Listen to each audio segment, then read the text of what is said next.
What's going on, gamers? I have the news roundup for the week and there's a lot to cover, so let's shoot straight into the shoutouts. I want to shout out Byron Reed, Draven Floors, Amber Griffin, and a special shout out to the Violent Assassins clan and Ivy Jason for doing their part to help out in the Destiny community. How did they help out? They picked up a few of the Nepal Relief t-shirts. Now you can't get these shirts anymore, and on the next weekly update I expect that Bungie will release their final numbers on what they raised. So let's start out at the top. We all love this new gear, right? Well, it was revealed that the Iron Banner is coming back next Tuesday, but when it comes back, it's coming back with a few surprises. At the top of these changes is the new Iron Banner gear. That's right, it's getting an overhaul.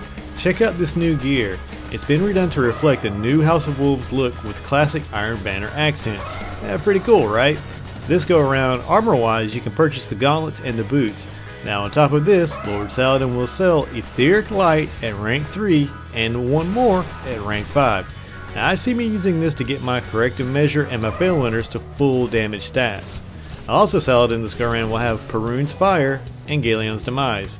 Now Perun's Fire has a pretty fast charge rate for a fusion rifle and a pretty quick reload as well.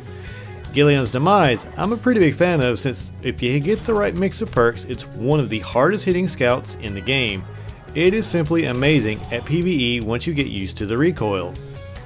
Now since we're on the topic of PvP modes, how about the Trials of Osiris? Brother Vance himself said he was a big fan of mine, so hopefully he'll let me in the lighthouse this weekend. Alright guys, so when the trials closed last Tuesday, over 3,798,000 matches were played. Damn, that's a lot of trials matches. Bungie even made this heat map to show where all the action went down. The bridge area on Mercury looks like it was a damn death trap. Now regarding the trials, here's something I want you to be aware of. There is a way to cheat through the trials. Now you'll notice your opponent's names will be grayed out and there will be an error code olive. Now if this happens to you in these trials, make sure you make a note of it or a screenshot of it or immediately capture it on your console to get the cheaters' names and send that to Bungie so that the bastards can get caught. Because the bottom line, kids, trials is good, cheaters are bad. Now since we're on the topic of the trials, would you like to see a top-notch clan chew through the trials? Over on MLG TV, Team Resolute will be broadcasting runs at 1 PM Eastern Time. So now you have a heads up, this is the clan that was just featured in Bungie's Community Focus. Now I know a few of these guys and they're really decent peeps, so go check that out. I'll even leave a link to it in my description box for it. Okay, so now let's talk about E3. Yeah, getting close to E3 time. Now, Activision, who is Destiny's publisher, have scheduled Bungie to go on stage and reveal something. Now my suspicion is going to be the Taken King expansion.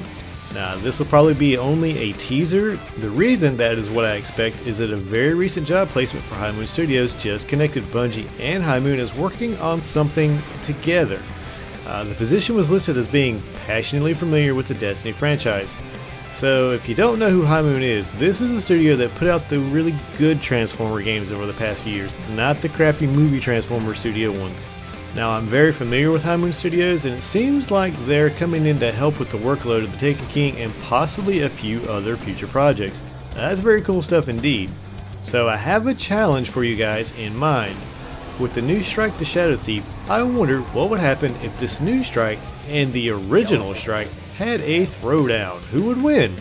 Tanix the Mercenary, who's trying to make himself more machine-like, or the original machine god, Sepix Prime? Both strikes have a walker, so that's pretty much an even draw, but what about those bosses? Well guys, I'm going to go ahead and get on out of here. If you like this type of content, just hit that like button, or leave a comment on who you think would win in the Strike Boss Throwdown, or if you want to see more, just hit that subscribe button. But as always guys, have a good one.